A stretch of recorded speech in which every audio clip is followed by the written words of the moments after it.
based on, I mean, we're also gonna be a staff checking in with other departments, because there's things we know they're working on already or planning to work on, and if that's the case, we wanna make sure to identify those as priorities to the council. But those might not be the same priorities that CEAC has, you know, so don't feel limited by our list necessarily. So Brendan, are you going to be at next week's meeting? Yes. So we need to get clarification on whether or not non-CEAC people are coming, are welcome to come to this meeting? They are. They They're for encouraged to, sure. yep. Okay. And So we're talking about the priorities task force. I think that applies to all the groups. That's what I thought, so why would it be different for this one, but just wanted to confirm, like, before we move on. It's yours.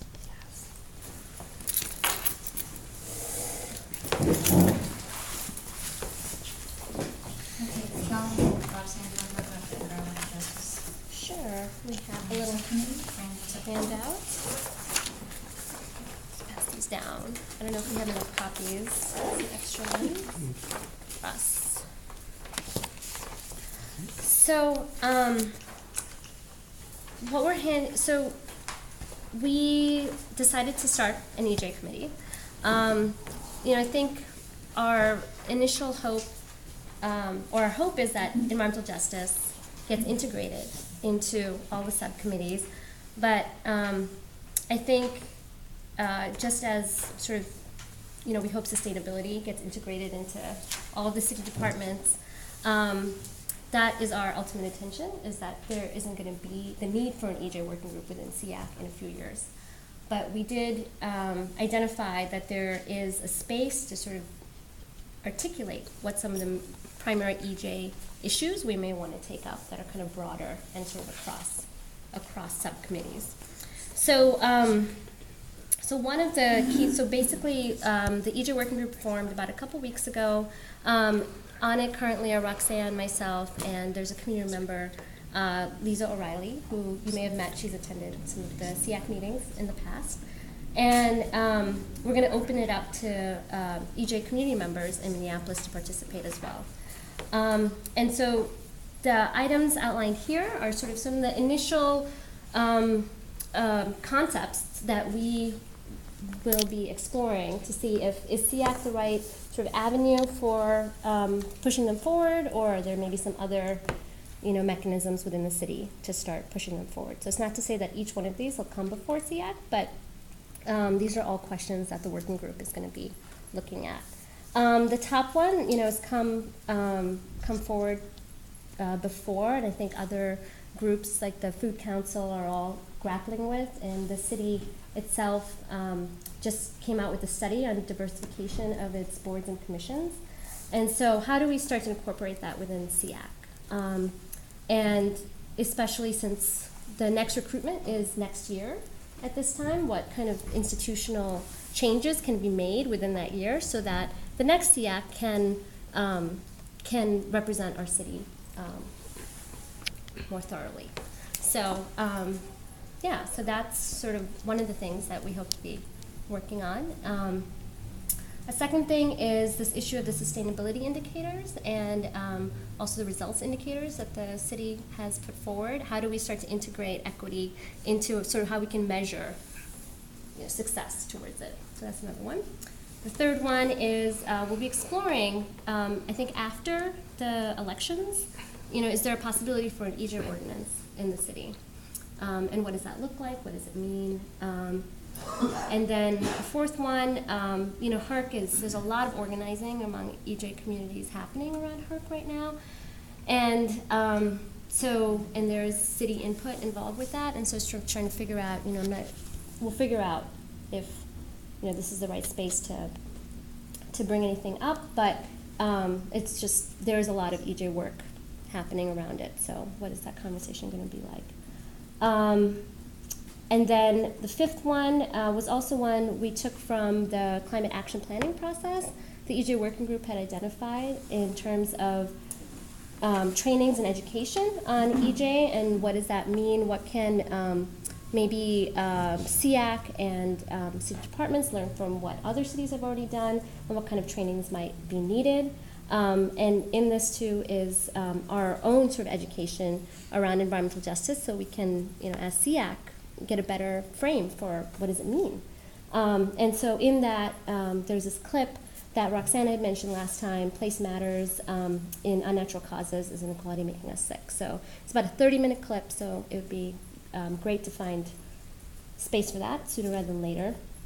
And then the last one is supporting the integration of environmental justice, that I was talking about before, into our working groups, and how do we all kind of think about that. Obviously, the EJ community does not have capacity to engage all of that, but I sit on multiple committees and bringing in equity lens, but I think it's incumbent upon all of us to at least start asking the question on what does it mean for the subcommittees we sit on, and bring in appropriate speakers to their own subcommittees, or just get educated on what that means.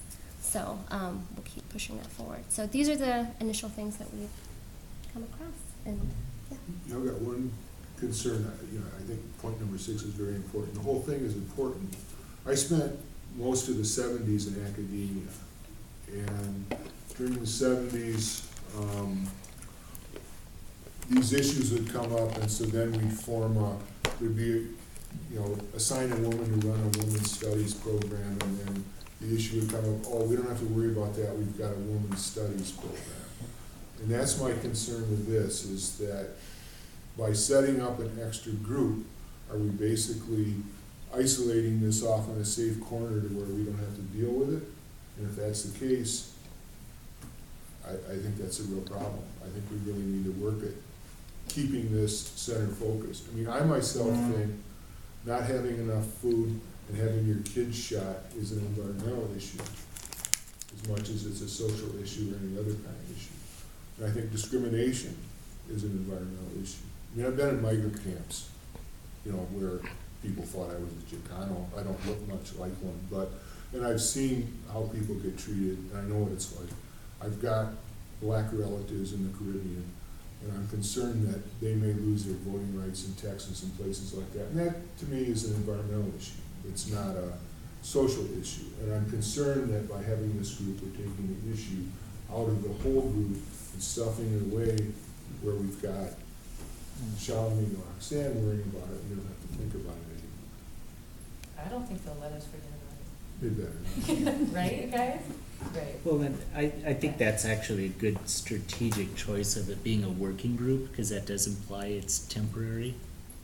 But hopefully it's not temporary in that, its work is done and then it disappears, but really its work is done as a separate group that kind of has a chance to mull and, really tackle some of these, and then make it more permanent as part of. But it should be basically incorporated into each group, and the way we look at the issues, we should make sure that we're sensitive to those issues and incorporating them into our approach, and not having it off as a separate thing and safe in the corner where we don't need to worry about it anymore. Yeah, especially, just to underscore that, because two people, you were just saying already, this is an ambitious program for 2 or 3 people or whoever else wants to be on it. But along those lines, it is, if it's not segregated off by itself, then it is on everybody's agenda for all the Yeah, and I don't think the intention of it, as I said, when I started the update, was the intention is not to segregate this issue. It's actually the absolute opposite. We had struggled with this question of starting an EJ group earlier this year, and specifically decided not to, because we felt it was so important to integrate it into all the existing work. However, I think there is a space for sort of elevating the issues and sort of highlighting, and having a space for people of color who can come and talk about these issues, and then we can lead them in the proper direction. And so I think that the intention is to elevate it, and notice we're not necessarily going to absolute specifics, but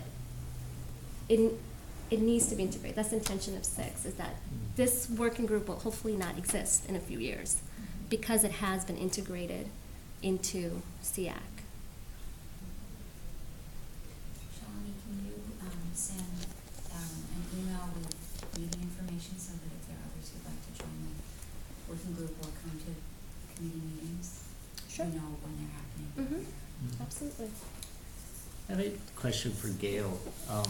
On HERC, what did we do the last time we dealt with HERC? And I think there's probably only like 3 people We that. had people from both sides come in and speak, and It's ultimately, really fun. ultimately because the council didn't really, everything was delayed, Mhm.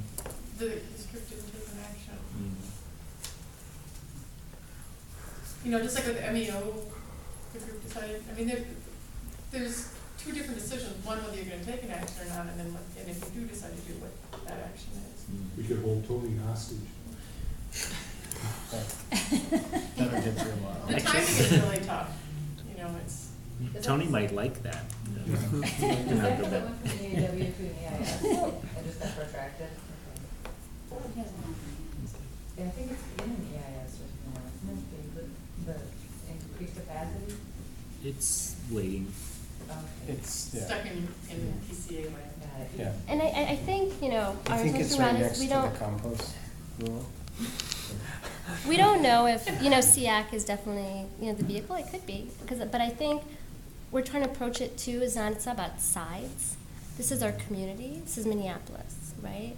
And so what makes sense for Minneapolis and all the community members that live here in relation to this facility? There's good parts, there's bad parts, but it's not a side thing. And so even if CEAC decides not to share a statement, I think there's value to discussing it and hearing about it. But I think the committee will figure that out. It could be that it's not something that the CEAC as a whole, you know, it comes to. I think all of our committees deal with issues that we then decide, oh, maybe CEAC's not the space for pushing it forward. HERC would That's seem to fine. be, I mean, if we don't have an opinion on it, it would be more of an act of cowardice than an act of not having time for it. And we can talk maybe afterwards of kind of my memories of how things ended up happening the way they did. Yeah. It's mainly acknowledging that there's a lot of people in Minneapolis who are talking about HERC. So we're gonna have to deal with it one way or the other. If it's not in this room, it'll be somewhere else, so that's fine. What was it, 20 years now since? No.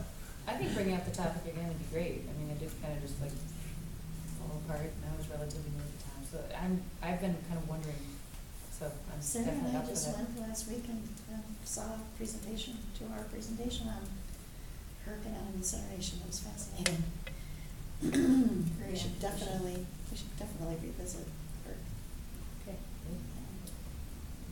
Too bad we can't go back 30 years. Anything more? I think, yeah, we'll be coming forward to CEAC with concepts, and I hope everybody's sort of on their own learning curve on these issues. I don't think we'll have, you know, time to address it in a lot of depth at full meetings. So I hope that people investigate opportunities outside of CEAC to learn about sort of the racial justice element to environmental harm outside of CEAC as well. So that's all I'll say. And I volunteered to help Shalini with issues 1 and 2, because a lot of those are like city process stuff, so I'm gonna try and work with working group and kind of show them the lay of the land and let them figure out what they wanna do with that, but set that background will save you a lot of time. Roxanne, do you have anything to add?